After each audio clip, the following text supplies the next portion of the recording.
പരുമല തിരുമേനിയുടെ ഓർമ്മ പെരുന്നാളിനോടനുബന്ധിച്ച് ഖബറിങ്കിലേക്കുള്ള പദയാത്ര അത് കാണാം.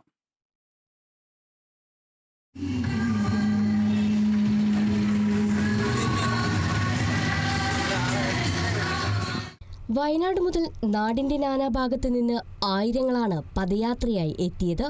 വിവിധയിനം ഭക്ഷണപദാർത്ഥങ്ങൾ നൽകിയാണ് തീർത്ഥാടകരെ മണിപ്പുഴയിൽ വരവേറ്റത്.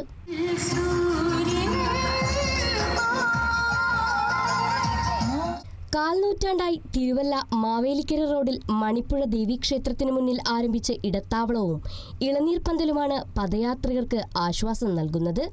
ദേവീക്ഷേത്രത്തിലെ കുത്തുവിളക്കിൽ നിന്നും ക്ഷേത്രഭാരവാഹികൾ പകർന്നു നൽകിയ ദീപം പന്തലിൽ തെളിയിച്ചതിനു ശേഷമാണ് ക്രമീകരണങ്ങൾക്ക് തുടക്കമായതെന്ന് തിരുവല്ല സെന്റ് മേരീസ് കോളേജിലെ അധ്യാപിക ആശ പറഞ്ഞു. 4 നൂറ്റാണ്ടുകൾക്ക് മുൻപ് 1-2 കുടുംബങ്ങൾ ചേർന്ന് പരുമല തീർത്ഥാടകർക്ക് ഭക്ഷണവും വെള്ളവും അതുപോലെ തന്നെ വിശ്രമവും സ്ഥലവും ഒരുക്കി ആരംഭിച്ച ഈ ഇടത്താവളം ഇന്നിപ്പോൾ ജാതിമത ഭേദമന്യേ എല്ലാവരും ചേർന്ന് പ്രവർത്തിക്കുന്ന ഒരു ഇടത്താവളമായി മാറിക്കഴിഞ്ഞിരിക്കുന്നു.